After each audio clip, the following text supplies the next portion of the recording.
Hello बच्चों। आज के इस वीडियो में हम लोग गोलीय दर्पण और गोलीय दर्पण से रिलेटेड जो भी हैं अवतल दर्पण, उत्तल दर्पण, वक्रता केंद्र और उससे बनने वाली प्रतिबिंब क्या क्या होते हैं इस वीडियो में डिटेल्स से देखेंगे।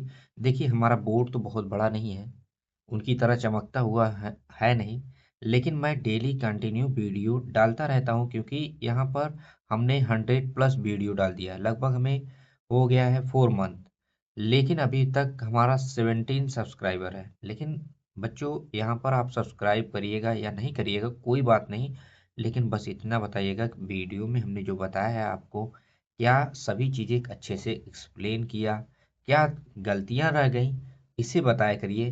क्योंकि बस इतना ही आशा आपसे है। लाइक भी मत करिएगा कोई बात नहीं, लेकिन बस इतना कमेंट कर दिया करिए कि सर यहाँ पर आपने उसके बारे में बताया करो।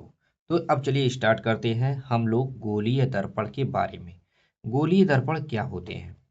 गोलीय दर्पण पहले यहाँ पर देखते हैं। यहाँ पर देखिए, गोलीय दर्पण पहली बात है, ये क्या है? एक खोखला कांच का गोला है। एक खोखला कांच का गोला है।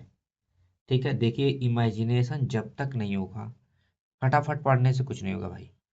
अब ये क्या है? एक इमेजिन करिए, एक कांच का गोला है जिसको हम दो भागों में क्या करते हैं? कट कर देते हैं। दो भागों में कट करने के बाद किसी एक पृष्ठ पर हम लोग क्या करते हैं? पॉलिश लगा देते हैं। किसी एक पृष्ठ पर आपको क्या करना पड़ेगा? पॉलिश लगाना पड़ेगा। ठीक है। अब यहाँ पर हम इस साइड वाले पर, ऊपर वाले पर पॉलिश लगाया हूँ, और इसमें हम भीतर की तरफ पॉलिश लगा रहे हैं, अंदर की तरफ। ठीक है। यहाँ पर हमने दो तरीके से पॉलिश लगाया है। एक तरफ वाले को काटकर हमने ऊपर की तरफ पॉलिश लगाया है। देखिए, इस तरह से हमने बनाया है एक में। अब दूसरे वाले को हमने यहाँ पर इस तरह से पॉलिश लगाया है। बच्चों, बस ध्यान से समझते जाइएगा। ठीक है, इस तरह से लगाया है। अब यहाँ पर जब हम किसी कांच के खोखले गोले को दो भागों में काट कर किसी एक भाग पर क्या लगाया? पॉलिश लगाया, तथा दूसरे भाग से प्रकाश का क्या हो रहा है? परावर्तन हो रहा है। अभी आपको परावर्तन नहीं समझ में आएगा। अब यहाँ पर किसी एक भाग पर पॉलिश लगाया, तो इसे ही हम क्या कहते हैं? गोलीय दर्पण। इसे ही क्या कहेंगे? गोलीय दर्पण। देखिए, हम परिभाषा को याद नहीं करते हैं, हम यहाँ पर सभी चीज़ें फिगर के हिसाब से देखते हैं। हमें परिभाषा रटने की कोई ज़रूरत नहीं है। ठीक है। अब इसे हम गोलीय दर्पण कहते हैं। गोलीय दर्पण कितने प्रकार के होते हैं? देखिए, यहाँ पर उभरे हुए भाग में एक बार पॉलिश लगाया तो एक प्रकार ए वाला हो गया, और दूसरा जब हमने अंदर की तरफ पॉलिश लगाया तो दूसरा प्रकार ए हो गया। गोलीय दर्पण कितने प्रकार के होते हैं? दो। तो कौन कौन से होते हैं? तो जिस पे हमने ऊपर की तरफ पॉलिश लगाया है, तथा देखिए, उभरे हुए भाग पर जिसमें हमने पॉलिश लगाया हो और तथा दबे हुए भाग से प्रकाश का परावर्तन हो, उसे हम अवतल दर्पण कहते हैं। अब यहाँ पर क्या है? अवतल दर्पण। अब यहीं पर बच्चों, जिसके दबे हुए भाग में पॉलिश लगा हो तथा उभरे हुए भाग से प्रकाश का क्या हो रहा हो? परावर्तन हो रहा हो, उसे हम उत्तल उत्तल दर्पण कहते हैं। इसे हम क्या कहेंगे? उत्तल दर्पण।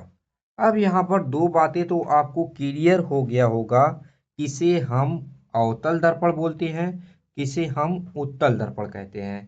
तो यहाँ पर परिभाषा तो कंफर्म हो गया है कि हमारा सारा चीजें यहाँ पर मैटर क्लियर हो गया। उत्तल अवतल किसे कहते हैं, गोली किसे कहते हैं, तीन परिभाषा हमारा क्लियर हो गया। अब यहाँ पर हम लोग देखेंगे कि यहाँ पर क्या होता है कि ध्रुव ध्रुव हम देखेंगे। अब ध्रुव हम लोग किसे कहते हैं? गोलीय दर्पण। गोलीय दर्पण के यहाँ पर देखिए, ये क्या है? एक गोलीय दर्पण का एक पृष्ठ है। गोलीय दर्पण का परावर्तक जो पृष्ठ होता है, ये परावर्तक पृष्ठ है। इसका जो मध्य बिंदु होता है, इसका जो मध्य बिंदु होता है गोलीय दर्पण के परावर्तक, ये देखिए परावर्तक पृष्ठ है। ठीक है, इसे मत समझ लीजिएगा, ये परावर्तक पृष्ठ है। तो गोलीय दर्पण के परावर्तक पृष्ठ के मध्य बिंदु को हम लोग क्या कहते हैं? ध्रुव बोलते हैं। क्या बोलते हैं? बच्चों ध्रुव बोलते हैं। बस यहाँ पर ध्यान से समझिए, ये गोलीय दर्पण का मध्य बिंदु है, यहाँ से भी कोई दिक्कत नहीं है, यहाँ पर इसे हम क्या कहेंगे, ध्रुव बोलेंगे। क्या बोलेंगे, ध्रुव। ठीक है, इतना बात आपको कंफर्म हो गया, ध्रुव हमारा कंफर्म हो गया। अब इसके बाद हम लोग क्या बोलेंगे, वक्रता केंद्र। गोलीय दर्पण के परावर्तक पृष्ठ जिस यहाँ पर देखो, जिस खोखले गोले का भाग होता है उस खोखले गोले का केंद्र, ये केंद्र है कि नहीं, इस खोखले गोले का केंद्र है, इसी केंद्र को हम लोग क्या कहते हैं, वक्रता केंद्र। तो ये केंद्र कहाँ होगा, यहाँ कहीं होगा, यहाँ कहीं होगा, यहाँ कहीं होगा कि नहीं, इसी को हम लोग क्या कहते हैं बच्चों, वक्रता केंद्र कहते हैं, वक्रता केंद्र कहते हैं, वक्रता केंद्र। ठीक है, क्या बोलेंगे, वक्रता केंद्र, इसी को हम लोग क्या कहेंगे, वक्रता केंद्र। अब यहाँ पर आपको अवतल दर्पण, गोलीय दर्पण, अवतल दर्पण, ध्रुव और ध्रुव हो गया, वक्रता केंद्र, आपको इतना आपको क्लियर हो गया होगा। अब इसके बाद हमारा क्या है, वक्रता केंद्र के बाद हमारा आता है वक्रता त्रिज्या। अब देखिए, गोलीय दर्पण जिस खोखले गोले का भाग होता है, ठीक है, उसकी जो त्रिज्या होती है, उस खोखले गोले का जो त्रिज्या होती है, उसी को हम लोग क्या कहते हैं, वक्रता त्रिज्या। अब यहाँ पर देखिए, इसी को हम क्या कहेंगे, वक्रता त्रिज्या, वक्रता त्रिज्या। अब ये क्या हो गया हमारा बच्चे, वक्रता त्रिज्या हो गया। क्या है, वक्रता त्रिज्या। ठीक है, इतना बात क्लियर हो गया, वक्रता त्रिज्या हम लोग किसे कहते हैं। अब यहाँ पर दूसरा हमारा आ गया है, वक्रता त्रिज्या हो गया। अब मेन हमारा जो होता है मुख्य अक्ष होता है। अगर मुख्य अक्ष हमने बता दिया, यहाँ पर ध्रुव और वक्रता केंद्र को मिलाने वाली जो रेखा होती है, जो रेखा होती है, उसी को हम लोग क्या कहते हैं, मुख्य अक्ष कहते हैं। देखिए, एग्जाम के हिसाब से इतना बात जो था इम्पोर्टेंट था, तो इम्पोर्टेंट बात हमने बता दिया कि कौन क्या है, कौन कैसे है। ठीक है, अब यहाँ पर हम लोग आगे की तरफ बढ़ेंगे और उसके बारे में जानेंगे कि यहाँ पर मुख्य फोकस आप लोग किसे कहते हैं। अब यहाँ पर देखिए, मुख्य फोकस हम लोग कब कहेंगे, जब, अब यहाँ पर मुख्य अक्ष आपने समझ लिया, मुख्य अक्ष के समांतर, ये क्या है, एक दूसरे के समांतर, ये देखो ऐसे चल रहा है, तो ये भी ऐसे चल रहा है, तो मुख्य अक्ष के समांतर, ये देखो समांतर चल रहा है, मुख्य अक्ष के समांतर चलने वाली प्रकाश की किरण परावर्तन के पश्चात, ये देखिए परावर्तित हो गई, अब यहाँ पर देखिए परावर्तित हो गई, अब यहाँ पर देखिए परावर्तित हो गई, तो परावर्तन के पश्चात जिस बिंदु से होकर जाती है, उसी को हम क्या कहते हैं बच्चों, मुख्य फोकस कहते हैं। क्या बोलेंगे, मुख्य फोकस कहते हैं। ठीक है, यहाँ पर क्या हो गया, मुख्य फोकस हो गया। अब यहीं पर कहेंगे मुख्य फोकस तथा ध्रुव के बीच की दूरी को हम क्या कहते हैं, फोकस दूरी बोलते हैं, जिसे हम कैपिटल EF से प्रदर्शित करते हैं। तो यहाँ पर इतना बात आपको क्लियर हो गया। अब हम लोग आगे की तरफ बढ़े, तो यहाँ पर देखिए, अब इसे हम इरेज करते हैं, उसके बाद आगे की तरफ बढ़ते हैं, जिससे अब आपको यहाँ पर कुछ नियम समझने होंगे।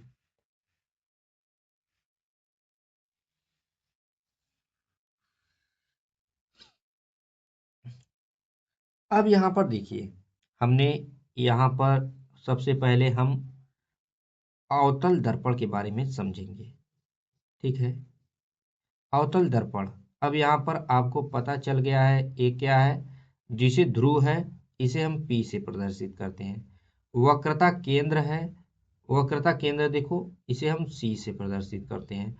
और मुख्य फोकस जो है, हम कैपिटल EF से प्रदर्शित करते हैं।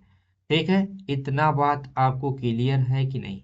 मुख्य अक्ष के समांतर जाने वाली प्रकाश की किरणें जब परावर्तन के पश्चात जिस बिंदु से होकर जाती है, उन्हें हम क्या कहते हैं, मुख्य फोकस कहते हैं। अब आपको यहाँ पर 3 नियम समझने हैं, जिसे आप 3 नियम अगर आप समझ लेते हैं, तो आपका जो है कि यहाँ पर 3 नियम समझने के बाद आपको प्रतिबिंब बनाना आ जाएगा। प्रतिबिंब किरण आरेख कैसे कैसे बनता है। तो 3 नियम समझने का बहुत ही इम्पोर्टेंट है। तो यहाँ पर मैं तीनों पहले बना देता हूँ, तब यहाँ पर तीनों नियम समझाता हूँ। देखिए, ठीक है, यहाँ पर 3 नियम हमें। अब यहाँ पर देखिए, किरण के बारे में पहले जानो, किरण किस तरह से गुजरता है। जब किरण मुख्य अक्ष के समांतर चलता है, जब किरण मुख्य अक्ष के क्या करता है, समांतर चलता है। देखिए, मुख्य अक्ष है, इसके समांतर चल रहा है, इसके समांतर किरण चल रहा है, तो परावर्तन के पश्चात हमेशा कहाँ से होकर जाएगा, मुख्य फोकस से होकर जाता है। पहला पॉइंट याद रखो, ये पहला पॉइंट हो गया। अब यहाँ पर दूसरा पॉइंट क्या कहता है कि जब किरण, यहाँ पर देखो, जब किरण क्या होता है, ए पी है, ए क्या है, एफ है, और ए क्या है, सी है। जब किरण, यहाँ पर देखो, जब किरण यहाँ पर मुख्य फोकस से होकर जाता है, जब किरण मुख्य फोकस से होकर जाता है, परावर्तन के पश्चात मुख्य अक्ष के समांतर हो जाता है। ये हमारा क्या हो गया, द्वितीय हो गया। नियम याद रहेगा, सभी चीजें आसानी से हो जाएगा। तो यहाँ पर देखो, जब प्रकाश की किरण मुख्य फोकस से होकर जाती है, परावर्तन के पश्चात मुख्य अक्ष के समांतर हो जाती है। ये द्वितीय नियम हो गया। अब तृतीय नियम क्या कहता है, यहाँ पर क्या है कि हमारा फोकस है, और यहाँ पर हम मान लेते हैं हमारा क्या है कि वक्रता केंद्र है। तो जब प्रकाश की किरण वक्रता केंद्र से होकर जाती है, तो पुनः वह अपने मार्ग में वापस लौट आती है। देखिए, ऐसे गया तो फिर वापस लौट गया, इसी को हम लोग क्या कहते हैं, वक्रता। यहाँ पर वक्रता केंद्र से जब भी कोई किरण जाएगा तो ये वापस लौट जाएगा। तो यहाँ पर आपने समझ लिया कि वक्रता केंद्र पर जब भी वक्रता केंद्र से जब भी किरण कोई जाएगा तो वापस उसी मार्ग में वापस लौट जाएगा। ये हमारा क्या हो गया, तीसरा नियम हो गया। अब इसके बाद हम लोग पता है कि अब हम यहाँ पर वस्तु रख के किरण आरेख बना सकते हैं। तो सबसे पहले हमारा किरण आरेख क्या होगा, यहाँ पर यही देखेंगे। इन 3 नियम का हम यूज करेंगे, जिससे हम समझेंगे कि हम लोग प्रतिबिंब बना सकते हैं। तो जब वस्तु कहाँ पर हो बच्चों, अनंत पर। कहाँ हो, अनंत पर।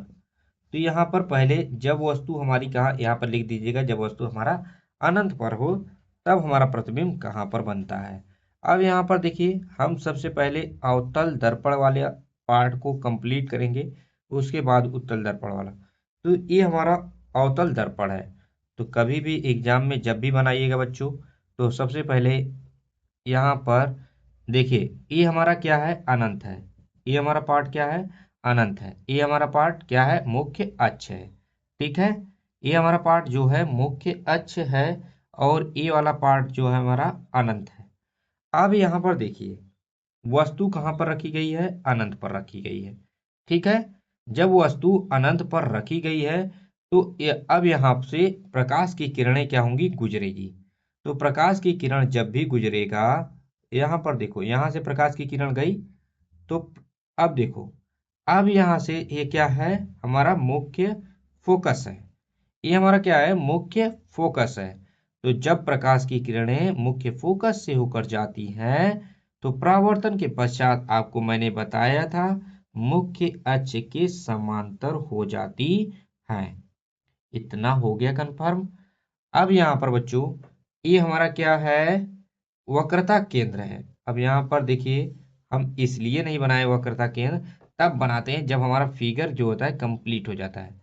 अब ये हमारा क्या है बच्चों, वक्रता केंद्र है। बात को पहले समझिएगा, ये मत समझिएगा इमेज टेढ़ा मेढ़ा है, लेकिन जब मैं एक्सप्लेन करूंगा ना, तो काफी मजेदार होगा। अब इसे हम मान लेते हैं, ए क्या है, ए है, ए क्या है, बी है।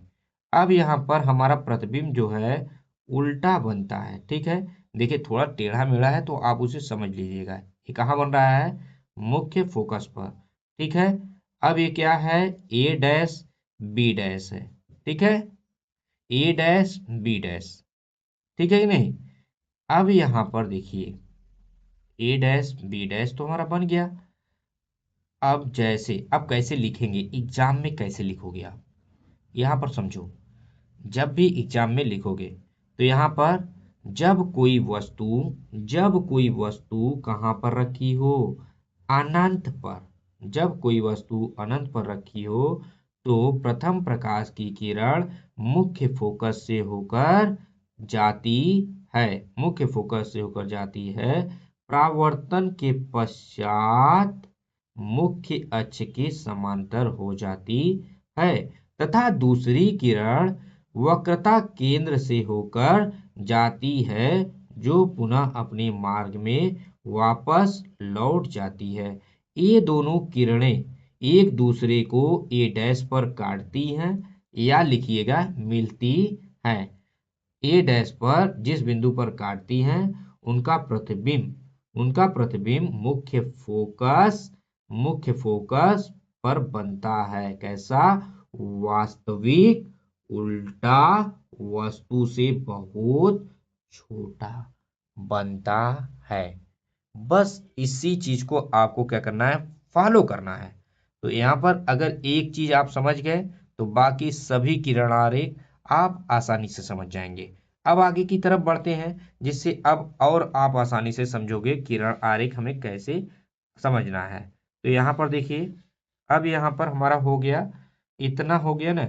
अब यहाँ पर हम दूसरा स्टेप, अब जब वस्तु अनंत पर, यहाँ पर हो गया बात, अब अनंत पर न रख के वस्तु को हम, ये अनंत है हमारा, अब यहाँ पर अनंत अनंत अनंत व अब यहाँ पर क्या है, वक्रता केंद्र है, ये क्या है, मुख्य फोकस है।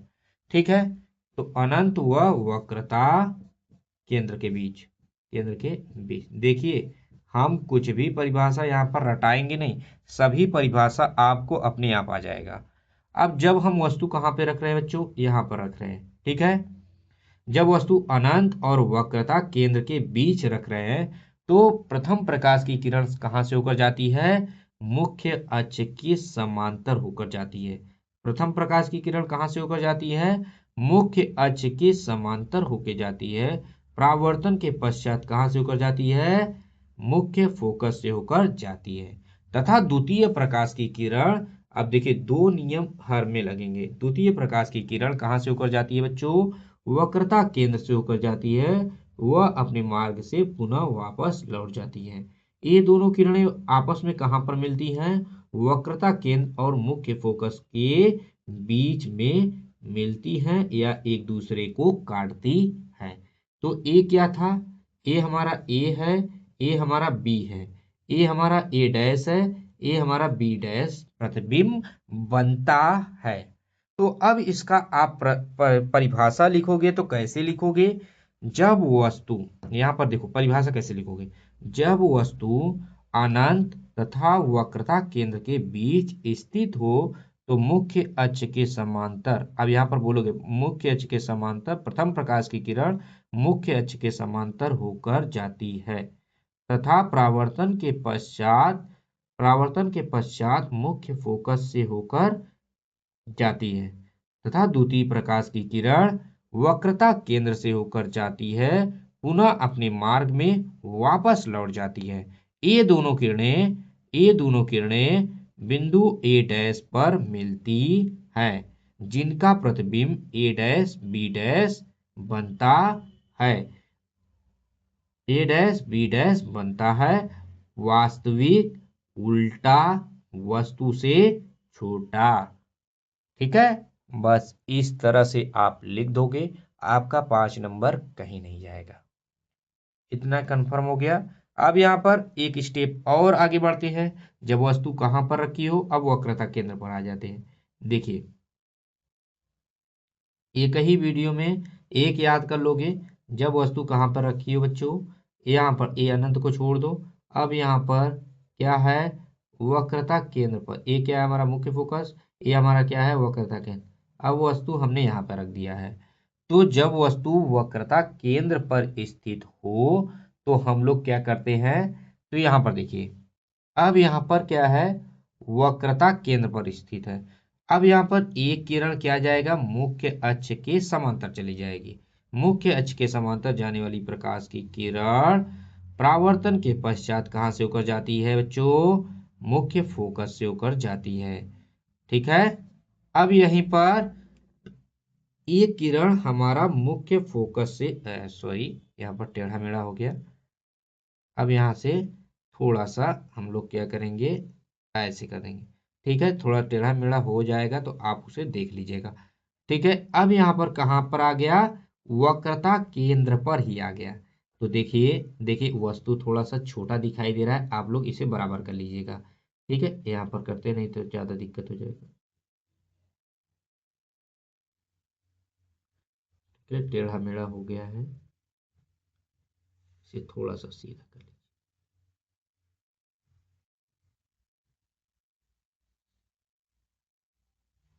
ठीक है, अब वस्तु क्या है? वस्तु क्या है? जब उसी जगह पर बनता है, ए हमारा क्या है? ए है। ए हमारा क्या है? ए है। ए हमारा क्या है? बी है। अब ए हमारा ए डैश है, ए हमारा क्या है? बी डैश है। ठीक है, अब देखिए जब वस्तु वक्रता केंद्र पर स्थित हो तो मुख्य अक्ष के समांतर चलने वाली प्रकाश की किरण परावर्तन के पश्चात मुख्य फोकस से होकर जाती है तथा द्वितीय प्रकाश की किरण मुख्य फोकस से होकर परावर्तन के पश्चात मुख्य अक्ष के समांतर हो जाती हैं तथा ये दोनों किरणें बिंदु ए डैश पर मिलती हैं तथा इनका प्रतिबिंब ए डैश पर बनती है और ए वक्रता केंद्र पर बनता है। यहाँ पर इस तरह से लिख सकते हो जितना एक्सप्लेन कर सको तुम।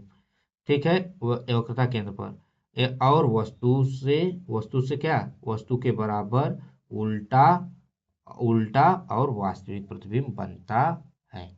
बस इतना आप हर एक के बारे में इसी तरह से लिखोगे। ठीक है, अब यहाँ पर देखते हैं। अब इसी तरह से बच्चों देखिए हमारा हर एक प्रतिबिंब यहाँ पर उसी तरह से। अब यहाँ पर हमारा वक्रता केंद्र हो गया, अब मुख्य फोकस हो गया। अब हमारा वस्तु कहाँ पर आ जाएगा? यहाँ पर आ जाएगा। अब जब हमारा वस्तु यहाँ पर आ गया तो हमारा यहाँ पर वक्रता केंद्र है और यहाँ पर मुख्य फोकस है। तो बीच में जब वस्तु हमने रख दिया तो यहाँ पर क्या होगा? जब बीच में वस्तु रखेंगे तो मुख्य अक्ष के समांतर प्रकाश की किरण गुजरेगा। अब देखिए थोड़ा फटाफट हम बता देते हैं, यहाँ से गुजर जाएगा। अब यही प्रकाश की किरण क्या होगा कि यहाँ पर मुख्य फोकस से होकर फिर से गुजरेगा। अब यहाँ पर क्या होगा? देखिए, ठीक है, अब ये कहाँ हो जाएगा? अब देखिए, अब थोड़ा सा इसीलिए हम लोग पहले नहीं लिखते हैं। ठीक है, यहाँ पर देखिए इससे दूर मिलना चाहिए। जब भी वक्रता केंद्र से क्या हो? दूर थोड़ा हो। वक्रता केंद्र से क्या हो? दूर मिले। ठीक है, तभी जाकर हमारा प्रतिबिंब क्या होगा बच्चों? सही होगा। इसीलिए हम लोग पहले यहाँ पर माप लेना चाहिए। ठीक है, अब यहाँ से देखिए, अब यहाँ पर प्रतिबिंब बन रहा है ना। अब यहाँ पर क्या है? वस्तु छोटा है लेकिन यहाँ पर जैसे वक्रता केंद्र से पार होगा वस्तु बड़ा बनने लगेगा। अब यहाँ पर हमारा क्या है? मुख्य फोकस है। ठीक है, ये क्या है? हमारा मुख्य फोकस अब मध्य में आ गया है और ये क्या है? हमारा वक्रता केंद्र है। तो जब वस्तु, अब देखिए जब वस्तु कहाँ पर रखी हो बच्चों? वक्रता केंद्र और मुख्य फोकस के बीच रखी हो। जब वस्तु वक्रता केंद्र और मुख्य फोकस के बीच रखी हो, यहाँ पर इसे हटा देते हैं, नहीं तो कहेंगे आप लोग क्या लिखे। जब वस्तु वक्रता केंद्र और मुख्य फोकस के बीच रखी हो तो मुख्य अक्ष के समांतर चलने वाली प्रकाश की किरण परावर्तन के पश्चात मुख्य फोकस से होकर जाती है तथा द्वितीय किरण मुख्य फोकस से होकर जाती है, परावर्तन के पश्चात मुख्य अक्ष के समांतर हो जाती है तथा इनका प्रतिबिंब अनंत अनंत और वक्रता केंद्र के बीच बनता है। उल्टा वास्तविक वस्तु से बड़ा। वस्तु से कैसा बनता है? बड़ा बनता है। ठीक है, क्या इतना आपको एक कौन सा पार्ट था? पार्ट यहाँ पर 4 वाला था। ठीक है, यहाँ पर 4 पार्ट हमारा कंप्लीट हो गया। अब यहाँ पर 6 पार्ट हम देखेंगे कि हमारा 6 पार्ट है क्या बच्चों। अब यहाँ पर हम लोग देखेंगे बच्चों, यहाँ पर देखिए कोई भी चीज़ कठिन नहीं है, सिर्फ एक वीडियो में आपको यहाँ पर कंफर्मेशन हो जाएगा। अब यहाँ पर मुख्य फोकस बन जाता है बच्चों, यहाँ पर वक्रता केंद्र हो जाता है। अब वस्तु जब हम यहाँ पर रख रहे हैं तो यहाँ पर कैसे बनेगा, तो यहाँ पर देखिए, जब वस्तु मुख्य फोकस पर रखी हो तो इसका प्रतिबिंब कहाँ बनेगा, तो यहाँ पर मुख्य अक्ष के समांतर जाने वाली प्रकाश की किरण हमेशा कहाँ से होकर जाएगी, मुख्य फोकस से होकर जाएगी। अब यहाँ पर देखिए वक्रता केंद्र है, तो यहाँ पर क्या होगा, इसका प्रतिबिंब क्या होगा, एक दूसरे को क्या होगा, फैलती जाएगी, यहाँ पर क्या होगा, फैलते जाएगा। ठीक है, तो ये क्या होगा, अनंत पर इसका प्रतिबिंब क्या होगा, बनेगा, अनंत पर बनेगा और ए सीधी लाइन चलती जाएगी। ठीक है, इसका प्रतिबिंब कहाँ बनेगा, अनंत पर। तो यहाँ पर आपको समझ में आ गया होगा कि जब प्रकाश की किरण यहाँ पर इस तरह से गया और यहाँ पर वापस लौटा, तो यहाँ पर जब प्रकाश की किरण अनंत की ओर जब प्रकाश की किरण कहाँ, जब वस्तु कहाँ पर रखी हो, मुख्य फोकस पर रखी हो, तो मुख्य अक्ष के समांतर चलने वाली प्रकाश की किरण मुख्य फोकस से होकर गुजरती है तथा द्वितीय प्रकाश की किरण मुख्य वक्रता केंद्र से होकर जाती है, पुनः अपने मार्ग में वापस लौट जाती है तथा इसके बाद ये दोनों किरणें आपस में एक दूसरे के समांतर हो जाती हैं। ये दोनों किरणें अनंत पर जाकर मिलती हैं। इनका प्रतिबिंब वास्तविक उल्टा वस्तु से बहुत बड़ा बनता है। जब यहाँ पर पैरेलल बन जाए तो आप समझ जाइएगा वस्तु से बहुत बड़ा बन रहा है। ठीक है, ए वाला हमारा कौन था, 5 था। अब यहाँ पर इसके बाद कौन रहेगा बच्चों, यहाँ पर सभी चीजें आप लोग काफी अच्छे से कर लोगे, मुझे आशा है। अब यहाँ पर आगे की तरफ बढ़ते हैं बच्चों, एक हमारा और रह गया है। तो यहाँ पर देखिए बच्चों, हमारा एक यहाँ पर फोकस है और यहाँ पर अब वस्तु फोकस और ध्रुव के बीच रखी गई है, ध्रुव हमारा P है। अब यहाँ पर जब वस्तु रखा जाएगा तो मुख्य अक्ष के समांतर, तो यहाँ पर आपको पता है कि ये क्या है, यहाँ से होकर जाएगा। अब यहाँ पर वक्रता केंद्र है, तो वक्रता केंद्र है तो ये देखिए ऐसे।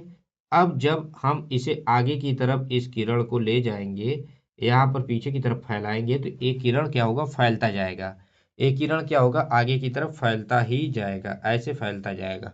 ठीक है, लेकिन अगर हम कल्पना करें कि इसे हम पीछे की तरफ बढ़ा रहे हैं, तो यह किरण एक जगह पर मिलती हुई प्रतीत होती है, जिसका प्रतिबिंब क्या बनता है, आभासी बनता है, दर्पण के पीछे बनता है और कैसा बनता है, सीधा बनता है। यहाँ पर बोलिएगा, जब वस्तु ए बी वस्तु जब ए यहाँ पर ए और बी वस्तु जब कहाँ पर रखी हो, दर्पण मुख्य फोकस ध्रुव और मुख्य फोकस के बीच रखी हो, तो इसका प्रतिबिंब दर्पण के पीछे आभासी सीधा वस्तु से बड़ा बनता है।